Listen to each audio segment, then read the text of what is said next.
Okay, now next video here, I'm going to kind of blast through this really quick. I found you guys a bunch of really good videos. I was like, I really wish I had made them and I had had that much time to make these awesome videos, but I didn't. But I found them and I'll link you to them so you can see all about these really important experiments, but I'm going to do like the quick version of them. So we talked about atoms in the last video, so now I'm going to tell you about some different stuff, some subatomic particles, some things that atoms are made of. And first one of those things is the electron. And so late 1800s, a guy named J.J. Thomson was studying cathode ray tubes. And cathode ray tube is basically like just a bottle that's had all the air pumped out, and it's got a couple of these little discs in here. And if you crank up a really high voltage on here, this is a solid disc. This is like a donut. There's a hole right in the middle there.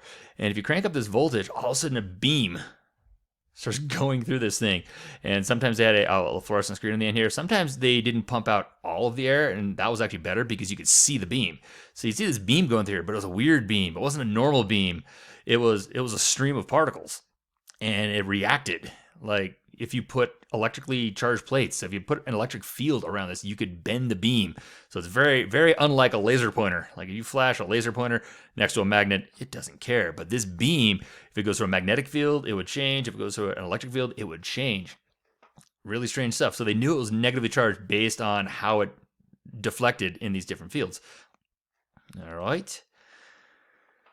And, well, what he did is he made all sorts of different cathode tubes with all sorts of different metals, and it got the same results every single time. So these little particles that were coming off of the metal, they had to be some fundamental piece of nature.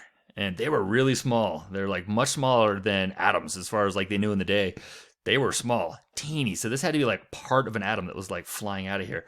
And he wasn't able to measure the actual charge. They knew they were negative, and they knew they were really small. So they didn't have the actual mass, but they could figure out the charge to mass ratio.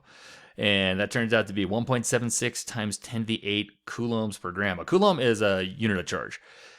Now, this number might not mean a lot to you, but it is huge. It is absolutely insane. Like, imagine you wouldn't want to be sitting under a boulder, right? So if you're laying on your back and there's a giant boulder on top of you, it's going to smush you. That's because there's a gravitational force pulling the boulder and the earth together. And if you're in between it, you're going to get mushed.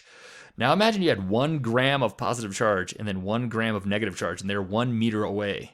The attractive force between those would be actually greater than the gravitational force of attraction between 2 Earths that were 1 meter apart. It's huge, massively crazy. Here's just a picture of a cathode ray tube that has a little bit of air left in it, so you can see that beam. And in some of the videos I have, you guys watching, you'll see the beam. It's pretty cool looking. All right, so we had this charge mass ratio. We knew there's these little negative things. If we could figure out one of those things, so we could either figure out the mass or the charge, we would get the other because we had the ratio. So enter Robert Millikan and his famous oil drop experiment. This picture, unfortunately, it's wrong, but it's out of the textbook. This bottom plate should actually be positive. This top plate is negative. But other than that, it's pretty much right. So what he did is he sprayed a mist of oil into this chamber, and then he shot them with X-rays. The X-rays ionized these droplets. It gave them a positive charge. It actually knocked an electron off. Not that they really quite knew what that was yet, but it gave them a positive charge. And gravity's pulling it down, so it's trying to fall, but these charged plates, right, opposite charges attract, like charges repel. So all these droplets were positive, and this positive plate on the bottom could repel, and if the negative plate's on the top, it would attract, and this creates an electric field. And he could adjust the strength of this field, and he did that in such a way that he would have the drops levitating. And so it would just be like hovering in space. So he knew that the force of gravity and the electric field force were the same. There were some variables, but he knew most of the variables, and the only thing he had left to solve for was the charge. And he solved for the charge on all these little droplets and found that all the droplets were multiples of the same thing. And what that thing was the charge of an electron. So that's how they figured that out. And it's 1.602 times 10 to the minus 19 coulombs is the actual charge they figured out. And so if you know the charge, we can now figure out the mass. So 9.109 times 10 to the minus 31 kilograms. That is really small, and that is not a number you need to know. It's just there. All right, so now we have this little itty-bitty negative thing that we know is in all matter. It's in all atoms, these electrons, but we know that atoms are neutral, right? So if the atom is neutral, it has to have some positive part to it. Thomson went back and designed what we call the Plum pudding model. All right, so it looks like a blueberry muffin, and I'll call it a blueberry muffin because I've met, I think, like 1 or 2 people in my life that have eaten plum pudding, but we'll call it the blueberry muffin model. So what this is the idea is that the electrons are like the blueberries. They're kind of scattered throughout this muffin, and the muffin itself is like this positive charged blob that holds it all together. And that's what they thought. So they're going to test this thing, and they had an idea to test it if they took some gold foil and smacked it really, really thin and shot it with alpha particles. Right? What's an alpha particle? Well, let me just kind of cruise through that really quick. All right, I'm going to skip past that part and get right to the nitty gritty. Nitty gritty. There we go. We've got 3 types of radiation I'm going to tell you about. So there's alpha particles, there's beta particles, there's gamma rays. All right, so alpha particle, it's an actual particle. Beta particle, it's a particle. Gamma ray are straight energy. And these all behave differently when you fire them through an electric field. All right, so how do you fire radiation? Well, you get something that's radioactive and you stuff it down into a lead block, right? So you drill a hole into this big block of lead and you put a radioactive substance in the bottom of there. And it's going to be shooting off radiation every which way. But the lead absorbs all the stuff except for what's coming straight down the barrel here. They'll usually have another plate with a little pinhole in it to help focus it. But now you have this beam of radioactivity. And when it comes through here, you see that the gamma rays, they just go straight through. They don't care about these charged plates. The beta particles, it veers up. It goes towards the positive. And these alpha particles, they scatter away from the positive. So what we know about alpha particles is that they're big and they're positive. Beta particles are actually small and they're negative. And I'll do some more stuff like actually when we start talking in class, but leave that for now. We're going to use these alpha particles, these big positive things, and we're going to shoot them at gold.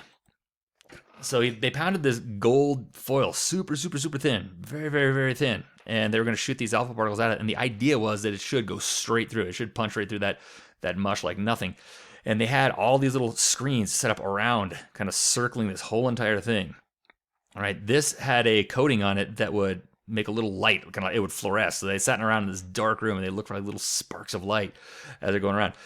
The craziest thing to me, is that they actually wrapped it all the way around because they were certain that all these alpha particles would just go straight through and collect back here. In fact, when they did see things being deflected, they were so surprised. Rutherford's, there's a quote by him.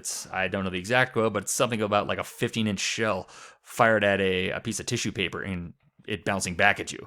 Like that's what he compared it to, like a gigantic gun being shot at a piece of tissue paper and you get a ricochet.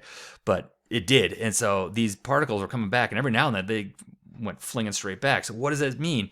That means it wasn't a big old muffin of positive charge. That means that all the positive charge was actually in this dense nugget right in the center. And this is what we call the nucleus. All right. So this gave rise to the nuclear model of the atom. So where all the matter, it's not this big old diffuse blob that we thought it was. It's a tight little nugget of positive charge. It's in the center of the atom. All right. So it's the nucleus. And while I'm here, and I have a couple minutes left of my rant here. All right. Nucleus. Say nucleus. All right. Say it with me. Nucleus. Do not say nuclear. Oh, gosh, nuclear. If I could just eliminate that word from the planet, that would be great. All right. So it's not a nuclear bomb. It's not nuclear power. It's nuclear. Think if you got a brand new window on your house and it's new and it's clear. Nuclear. Well, it's kind of clear, but hey. All right. Rant over. There you go. I will catch you guys in the next video.